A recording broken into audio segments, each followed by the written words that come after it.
زموږ مشرانو مطالبه کړې وه چې زمونږ د پښتو معاشره ده،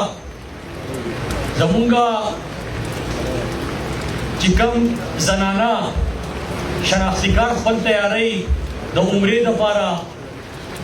د حج دپاره شناختی کارت او پاسپورټ تیاری، نو هغو ته جدا سینټر پکار دی چې هلته سټاف هم د زنانو وناسي او ټول د هغو لپاره یو جدا سینټر وي. نو نن الحمدلله د هغې مونږ آغاز وکړو او ستاسو چې کومه مطالبه وه نو موجوده حکومت هغه مطالبه پوره کړه. په مټه کې آغاز وشو او انشاءالله په میاشت کې دننه به مونږ په خپل کابل تحصیل کې د نفور چې کوم دویم تحصیل دی په هغې کې هم د دې آغاز وکړو. مشرانو د دې نه بعد زر زر به درته یو څو خبرې کومه، ځکه چې څه په الیکشن کې زمونږ وعدې وې او څه ستاسو مطالبې وې. زما خو په ټول الیکشن کې د ټول نه غټه وعده چې وه د خپل مسافرونو وه. یاد یې راته د مسافرونه کم چې په جیل کې پراته وو، نو نن زه تاسو ته 15 میاشتې بعد دا خبره په ریکارډ مطابق کولی شم چې په 15 میاشتو کې 4687 زما چې کوم مسافرونه په جیلونو کې پراته وو هغه د جیلونو نه آزاد شو او خپل ملک ته خپل پاکستان ته واپس راغلل. په یو کال او په 3 میاشتو کې هغه پاکستانیان چې په جیلونو کې پراته وو چا به یې تپوس نه کوو، د هغو د اواز چتولو لپاره څوک نه وو. نو نن کم از کم د هغې آغاز شوی دی او صرف په یو حکم باندې چې کوم په سعودي عرب کې په جیل کې زموږ مسافر وو او کله ولي عهد دلته راغی پاکستان ته، نو عمران خان ته یو مطالبه وکړه وی زما نه مسافر په ډېر خیال ساتي، هغه زما زړه ته ډېر نږدې دي او چې کوم په جیل کې دي ډېر په تکلیف کې دي هغه به آزاد کړي. نو د ولي عهد په یو حکم باندې په یو ټایم باندې په یو ورځ کې 1521 پاکستانیان د جیل نه آزاد شوي. د هغې نه بعد دویمه مسله زموږ ځکه بجلي وه، په هغې به سره خبره کومه. د بجلي زموږ تېر شوي 15 کاله او بیا دا کال چې کله ګرمي وه ستاسو مخې ته ده چې مخکې به دلته 19-20 घंटे لوډ شیډینګ و او وولټیج به ډېر زیات و. په دې ګرمیانو کې تاسو وکتل چې کم از کم زموږ په خلکو باندې اول پې روژه په راحته باندې تېره شوه. مخکې او په روژه کې سره بجلي نه وه، خو زما د سوات خلکو یو بله خبره ته کوم واورئ، موږ درته وایو چې د بجلي مسله حل کوئ د هغې لپاره 3 طریقې کار دی. اول دا چې خپل ځان ته بجلي پوره کړي چې څومره ضرورت دی د سوات هغه بجلي سوات ته راولئ. خو که بجلي دې راوسته هم بیا به دلته لوډ شیډینګ هم کېږي، ځکه دلته په ګریډ کې دومره د بوج اخیستولو طاقت نشته. نو په مټه کې ورته خپل ګریډ سټیشن کولاوی، په کابل کې ورته خپل کولاوی، د چکدرې هغه مین ګریډ چې کوم دی هغې ابتدا وشو هغه کولاو شو. نو موږ په مټه کې یو ګریډ سټیشن منظور کړی دی، یو په کابل کې منظور کړی دی او انشاءالله چې کله د ځمکې دلته انتظام وشي د کابل په هغې باندې خو سیر اخیستی شوي ده او دلته په مټه کې چې کوم دی هغه ځمکې هغه مسله روانه ده. نو که ځمکه میلاو شوه حکومت پر ځمکې پیسې ورکوي، خو انشاءالله چې په مټه کې او په کابل کې ورته خپل ګریډ سټیشن کولاو کړو د بجلي ضرورت یې پوره کړی دی، نو بیا به لوډ شیډینګ مکمل ختمېږي انشاءالله په سوات کې او مستقل حل به یې راوځي. اوس مسله دا ده مخکې به کار نه و، اوس کارونه ډېر دي چې کم غټ پروجیکټ راوړې په هغې کې د ځمکې مسله راشي چې په کم ځای کې ګریډ سټیشن جوړی هلته پرې خلک څه اخلي. زما د سوات خلکو تاسو ما ته ووایئ چې دا ترقي دا سفر به موږ څنګه طی کوو. زما بچي ته انجینرینګ تعلیم پکار دی خو په خپل وطن ورته پکار دی، زما ماشومې ته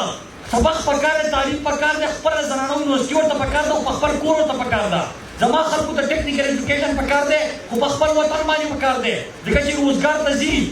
او روزګار حاصلوي خو تعلیم حاصل کړي روزګار موقع به میلاویږي. که دلته خلکو ته نوکریانې پکار دي نو چې غټې منصوبې شروع کېږي نو نوکریانې به میلاویږي که نه. زما ورونو دا منظوري شوي ده په هر حلقه باندې ترقیاتي کارونه روان شوي دي انشاءالله. سوات ته به ترقي ورکوو، د خپل سوات ته په صحیح معنو کې ترقي یافته یو علاقه جوړوو، د سوات بچي بچي ته به تعلیم رسوو، د سوات بچي بچي ته به صحت انصاف کارډ چې کوم و په هغې باندې مخکې مونږ 70% کیفیکیټ ورکړی و. نن سی ایم صاحب په دور کې انشاءالله یو پروګرام روان دی چې د سوات بچي بچي ته به انشاءالله مونږ صحت انصاف کارډ رسوو او د خیبر پختونخوا بچي بچي ته به یې رسوو. خیره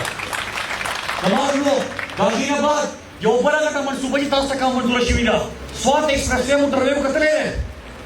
کتلی دی دی خلکو اول وی دا نه جوړېږي.